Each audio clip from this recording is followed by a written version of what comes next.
Good morning students basic English ग्रामारेर आरो एकटी इम्पोर्टेंट क्लासे चले आसलाम। तो आज के थेके एकटू भिन्न धर्मी जिनिस आमी शुरू करते चलेछि। तो देखो मूल टपिकटा हच्छे basic facts of English grammar. तो इंग्लिश ग्रामारेर बेसिक किछु फैक्ट्स आछे जेगुलो आमी पार्ट 1 पार्ट 2 पार्ट 3 এইভাবে डिसकास करब। परपर देওয়া সম্ভব হবে না কারণ মাঝে মাঝে আমাকে কিন্তু কম্পিটিটিভ ইংলিশের উপর ক্লাস দিতে হবে যেখানে এমসিকিউ ক্লাস হবে, তো তারপরে কনসেপচুয়াল ক্লাস হবে, অবশ্যই ডেসক্রিপটিভ পার্ট আছে যেটা এখন very very important PSC clerkship এবং মিসলেনিয়াস সার্ভিসের জন্য। তো এবং কেপি ডাব্লিউবিপির ইম্পর্টেন্ট ক্লাস যেখানে 10 নম্বর ইংলিশ থাকে, যেহেতু আমি ইংলিশ পার্টটা পড়াই সেটাই আমি ডিসকাশন করব। তো যাই হোক স্ক্রিনশটের জন্য কয়েক সেকেন্ড সময় দিলাম।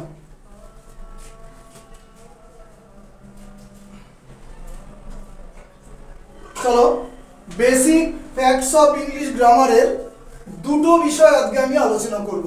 একটা হচ্ছে অ্যান্টিসিডেন্ট আরেকটা হচ্ছে অ্যাপোজিশন। নাম তো হয়তো আমরা অনেকেই শুনেছি, কিন্তু এর অ্যাপ্লাইটা আমরা কিভাবে করব, কোন পরিস্থিতিতে করব একটু দেখে নাও।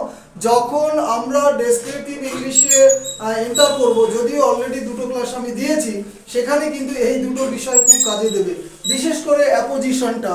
আর এখানে আমি আমার বাঁদিকে যেটা লিখেছি অ্যান্টিসিডেন্ট, এটা হচ্ছে গ্রামাটিক্যাল পার্ট, তুমি ধরতে পারো। তো দেখো শুরু করি।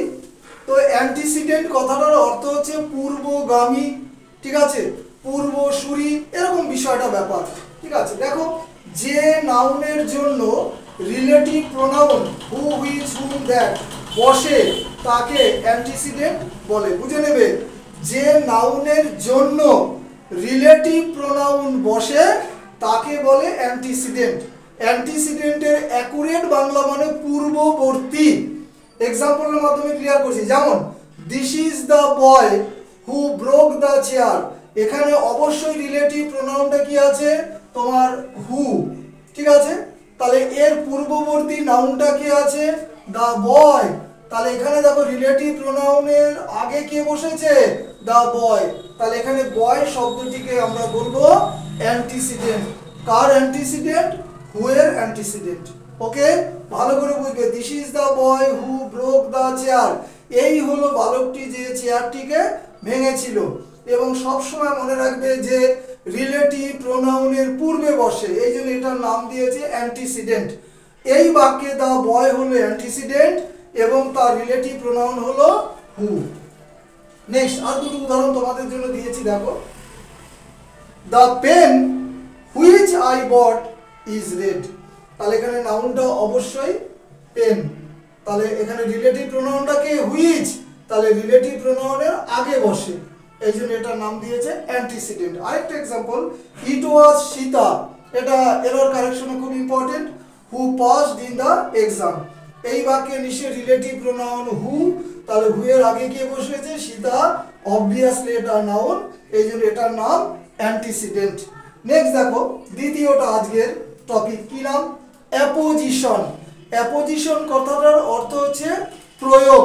কোনো নাউন বা প্রোনাউন সম্বন্ধে আমরা কিছু এক্সট্রা বা অতিরিক্ত তথ্য প্রদান করি। তোমাকে যদি বলে অশোক, অশোক কে? মৌর্য সম্রাট, তাই না? তো এখানে দেখো কি বলেছে, একটি শব্দ সমষ্টি, যেটাকে ইংরেজিতে ফ্রেজ বলো, যখন কোনো নাউন বা প্রোনাউনকে বিশদভাবে বর্ণনা করার জন্য ব্যবহৃত হয় তখন তাকে অ্যাপোজিশন বলে। তাহলে আবার বুঝুন, একটি শব্দ সমষ্টি যখন কোনো নাউন বা প্রোনাউনকে বিশদভাবে বর্ণনা করার জন্য ব্যবহৃত হয় তখন তাকে অ্যাপোজিশন বলে। উদাহরণটা দেখো, অ্যারিস্টটল। এখন অ্যারিস্টটলটা কে? আর ডিসাইপল অফ প্লেটো। তাহলে এখানে নাউনটা কিন্তু অ্যারিস্টটল। অ্যারিস্টটল সম্বন্ধে তথ্য বা ইনফরমেশন দিচ্ছে কে আমাকে? আর ডিসাইপল অফ প্লেটো। তাহলে ডিসাইপল অফ প্লেটো সরি, এইটাকে বলবো আমরা অ্যাপোজিশন। কারণ এই শব্দ সমষ্টিটা অ্যারিস্টটল সম্বন্ধে আমাদেরকে তথ্য প্রদান করছে। ওয়াজ এ গ্রেট ফিলোসফার। এই হলো বেসিক ফ্যাক্টস অফ ইংলিশ গ্রামারের উপর দুটো সাব টপিক। পরবর্তী ক্লাসে আবার দুটো দেব। প্রত্যেকে কিন্তু নোট ডাউন করবে। যারা আমার বিগিনার্স আছো তারা তো অবশ্যই করবে, যারা অ্যাডভান্স লেভেল বা মডারেট লেভেলে আছো তারাও করবে। তারা কিন্তু ভাষা বোঝে, অত ডিটেলসে গিয়ে বোঝে না। যাই হোক, এমসিকিউ এবং ডেসক্রিপটিভ দুটো পার্টেই কিন্তু কাজে দেবে, প্রত্যেকে নোট ডাউন করবে। এবং আরও একবার ধন্যবাদ জানাচ্ছি যে বিভিন্ন ওয়েস্ট বেঙ্গলের বিভিন্ন সাইট থেকে আমার ক্লাস দেখছে যারা, তাদেরকে, এবং যারা দেখছে না তারাও দেখবে ফেসবুক বা ইউটিউব ফলো করো। অবশ্যই তোমাদের কাছে সাবস্ক্রাইব আশা করি। তো যা, ক্লাস শেষ করলাম। Have a good day.